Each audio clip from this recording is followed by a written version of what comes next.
What's up, people? Back with some more acid techno, back with another reaction, and this time I'm gonna do a tune that I've referenced in multiple other videos, specifically as, in a couple cases as a way to contrast. Let me explain. This is a tune by Chris and Sterling called Acid Wah Wah Wah. I love it. It's amazing. It gives name or lends name to the phrase which, defines the label. So I do think it's a very fitting tune to carry the name of this label that is, 303 fucking having it London acid techno. As much, if not even more. I feel like Wah Wah takes the Stay Up Forever sound and turns it up to 11, to borrow a phrase from a pretty famous movie. But yeah, it ultimately, I think, very much embodies and encapsulates the Wah Wah sound. So I think it's a great tune to carry the name. You've heard me say before, Chris and Sterling, such a devastating duo, so good. There's an amazing tune on the other side. It's called Impact. It's got a slightly different vibe than a lot of other Chris and Sterling tracks, which I mentioned in my Discogs review. If you go look at my Discogs review for this release, I should mention it came out in around 08, 09. I think it came out 08. Let me just check because this is sort of an important point. It was a tune that had just come out when I was getting back into acid techno very significantly, and looking to start by it again. Yeah, it was 09. So like I said, this is right around when my hiatus, if you will, of buying records in volume had ended, and it was oh my god, this is the kind of stuff that's coming out and Stay Up Forever right now. Oh my god. So yeah, basically I bought a record back then, and then eventually they repressed it, so this is another one where I actually have 2 copies of this. It's sort of dark. I'm not sure if you can really read it, but that's what the label looks like. There's a lot of the wah-wahs that have that sort of look, that, kind of like typewriter writing that has been faded and weathered and eroded over time. I don't know which one of these is the better one. This sleeve looks a little better, so we're going to go with that. As I mentioned before, sometimes that's a little code language to myself that this is the better copy. But again, I wanted to mention that I've used this tune as a contrast, and what I mean by that is there are some tunes that take a while to get going. They're a slow boil. They work themselves up and up and up and build upon what starts as a very sort of minimal or restrained configuration. This tune does not do that. This tune announces from the very first bar that it is a force to be reckoned with. It is going to be hard. It is going to be fast. It is probably going to bring in wicked acid. And you just know that, again, if you know the name, if you knew the name of the tune you were putting on, Acid Wah Wah Wah, and then you heard the first bar of this track, I feel like you basically know the journey you're about to go on. Maybe not every little twist and turn, but you're definitely aware of the fare that you're dealing with. Whereas again, other tracks, not that they try to be sneaky, but I think they get to where they're going eventually. Think of Brown Nun. It's a million miles away by the end from where it started. There are other tunes that, maybe it's not so much there's a big transition to this intense phase after an earlier relatively restrained phase. Maybe it's just they bing in one bit, bring in another bit, bring in another bit. I think I said bing in one bit, but you can bing it in or bring it in. But regardless, they sort of build gradually, bring in different elements. Again, this one does bring in different elements, but it gives you its heart, its essence from the very first moment. So with that in mind, brace yourself, because the kick drum bass line in this, the acid bass line in this is fucking incredible. Like I said, when I first listened to this after coming back from the wilderness maybe, I was just oh my god, this is the acid techno that Chris and collaborators are making now. Fuck.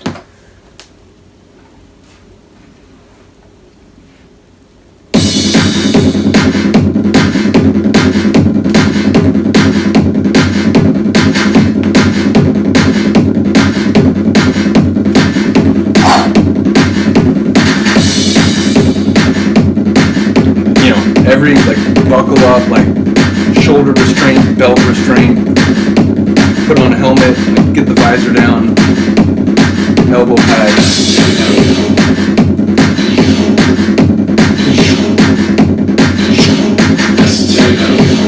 Love that layer. Just adds to the intensity listen to the bass line.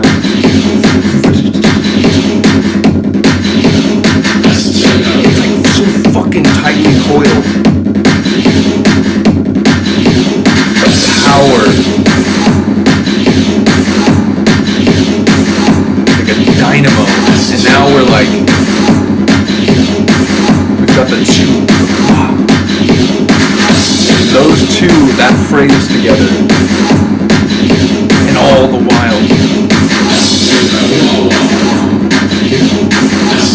barbecue lighter to the track, on fire. Oh yeah.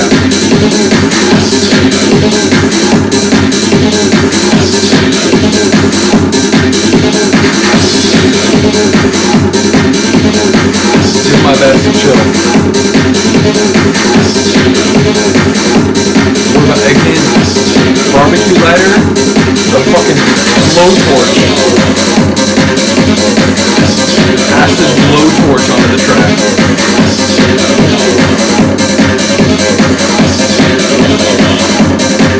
Wait, did I say blowtorch?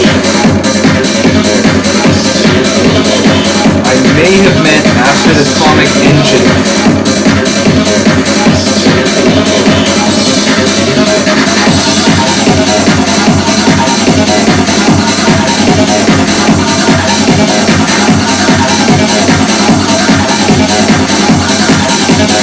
Again, I've listened to this tune literally triple digits. It's just, it's a track that since I came back from the weeds, so to speak, has been one of the most consistent visitors to my sets, whether SoundCloud or more recently video sets on YouTube. Indeed, I think the third Piratical Acid Techno, I think I used this track. Like, literally the last one I had uploaded before one that I did a couple days ago.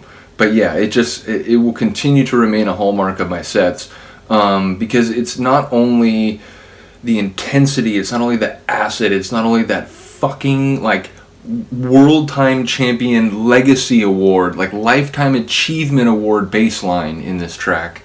But it's the vibe, it's the atmosphere, and again, as I do these videos, when I'm mixing, I'm always thinking about what I'm gonna do with the track, and I'm listening to another tune at the same time. When I sit here and listen to this, I'm still, despite triple digit listens, blown away by the power and audacity. It's an audacious acid techno tune. It's a fucking no concerns for authority or for boundaries or for limitations acid techno. Let's get it.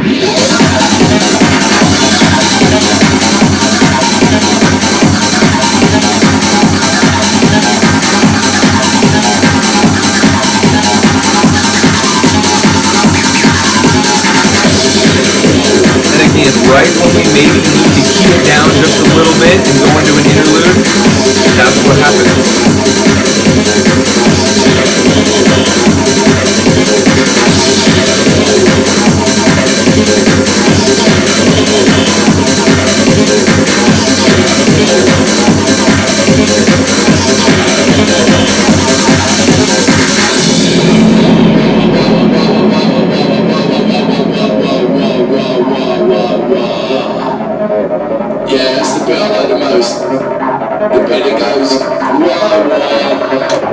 So Shnootz, for once, is going to get a little bit of a chip off his shoulder.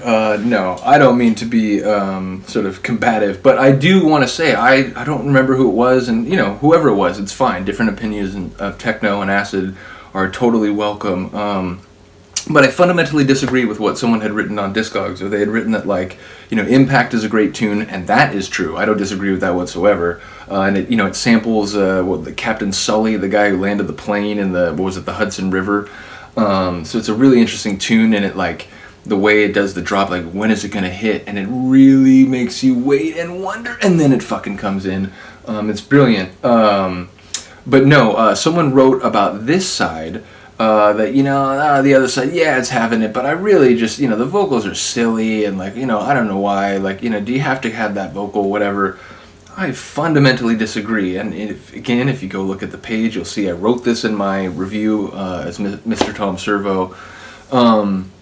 it's weird to me to hear like people say that like being cheeky and fun and a bit like, you know, self-referential. Like, when did being fun and cheeky and having it a little bit, when did that become non-acid techno? As far as I know, that's like, you know, there have been track like tunes like making reference to acid techno and making sort of silly, like, you know, whether it's a drug reference or just all sorts of things that sort of have defined the acid techno landscape for decades now.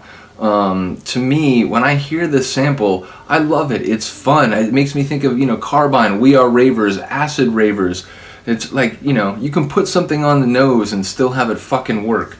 So I love this vocal. I love it. You know, I think it's fantastic. I think it fits with the acid techno vibe. You know, bottom line, we should never like take ourselves so seriously that being a bit cheesy, a bit silly, a bit cheeky is like verboten and beyond the pale or what. It's like, no, dude. To me, this sample works with this track and helps define, again, a sort of like label defining track. So yeah, that's the chip off my shoulder. I love this vocal sample, and I'm not bothered by it, and I don't think it's too rich for my blood. Because I do like the ones that go wah wah wah.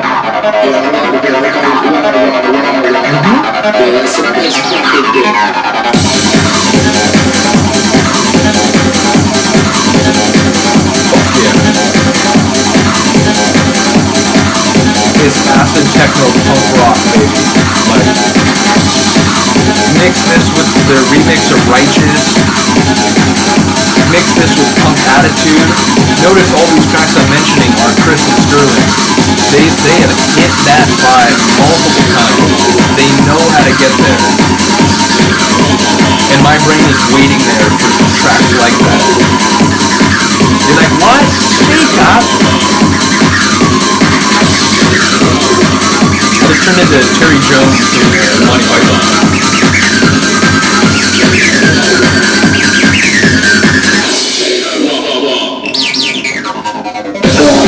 That's what I was waiting for. One more time. One more time with that little acid flourish of delight. No, I didn't go back far enough.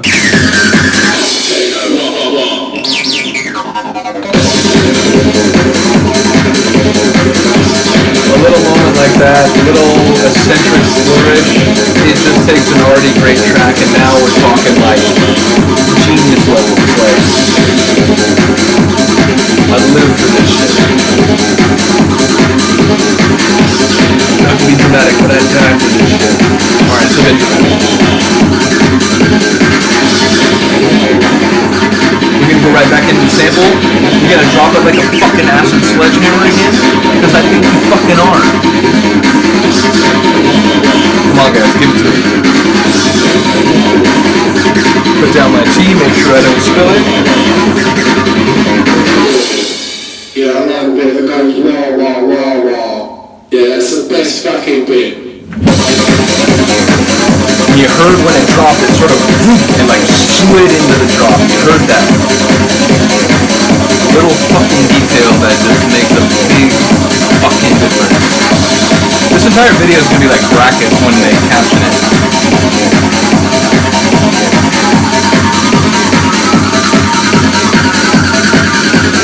Singing, shouting, screaming out.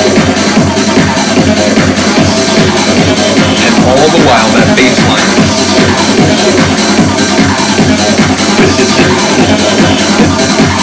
It's like spinning like a pulsar, that bass line. Like, you know, 4,000 times a second. And now, stripped down outro of Delight.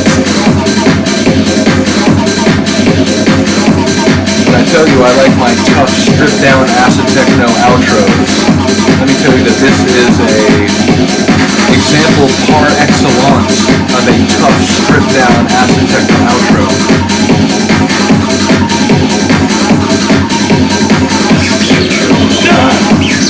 Oh, the accents. Acid is showing off there, flourishing, and like shooting a couple fireworks on our way out the door.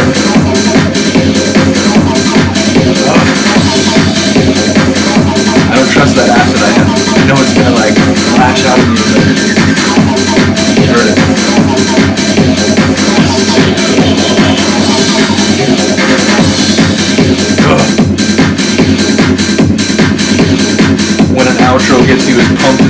part of the tune. Okay, like I just hear another Chris and Sterling track coming in, like coming in with like punk attitude or something, or again like the righteous.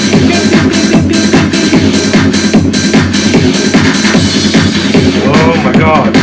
Right to the end, the bass line of doom.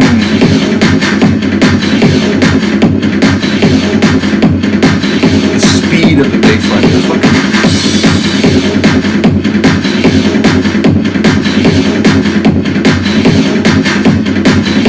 Acid, they're gonna get all the plaudits, you know, they're gonna be the ones signing the autographs after the show, but that bass line, like, that acid bass line basically is the driving engine of the entire tune.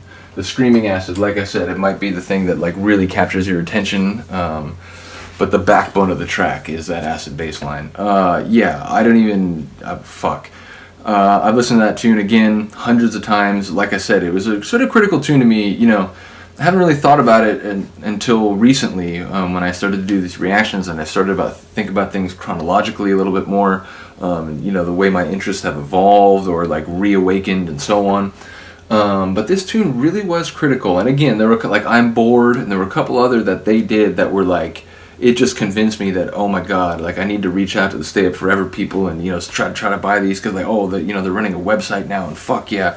And then again, I came into contact with Aaron at first, and he was super dope. And like, I made a point to him, like, "Hey, man, you know, your label, like, it's defined like my musical journey as much as any other. I've been listening to you guys for the longest time. You know, you and Chris, and the old releases by like, you know, Giselle and Racket and Geezer and, you know, Dave the Drummer, like all these fucking tracks, or A Secret Hero."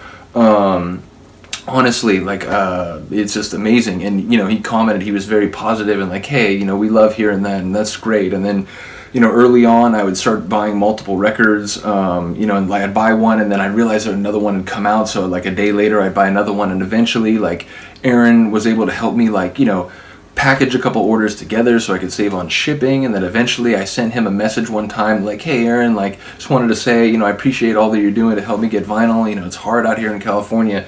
And Chris was the one who replied. And he was like, hey, you know, really appreciate to hear that. This is Chris. You know, really like respect that, you know, you've been following our sound and you mentioned the ethos of the label. That's very important to me.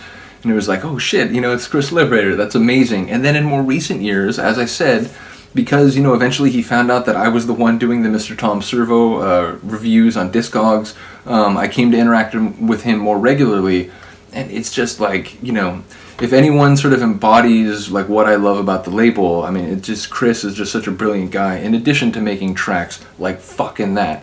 So yeah, shout out to Wawa, the sub-label, or, you know, sort of adjacent label to Stay Up Forever. Shout out to Stay Up Forever. Shout out to the Liberator. Shout out to Aaron and Chris especially, who I happen to be lucky enough to have met, you know, at least long distance and interacted a bit over the years. It's just incredible. So I hope you enjoyed the tune. I hope you're a big fan of Wawa. Let me know if, you know, for you those vocals are a little too rich, or whether you, like me, just think, bro, that fits into the cheeky, irreverent Venn diagram of acid techno and punk rock that I see. So yeah, to me that fits on Wawa. I love that those vocals being in a track that sort of gives form and substance to the name of the label. That's what I was trying to say at the very beginning of the video. I knew I didn't say it right, but there we go. Yeah, so let me know if you enjoyed. Let me know if you're a big fan of Wawa. Other than that, have a good day, have a good night, and I'll see you next time. Peace.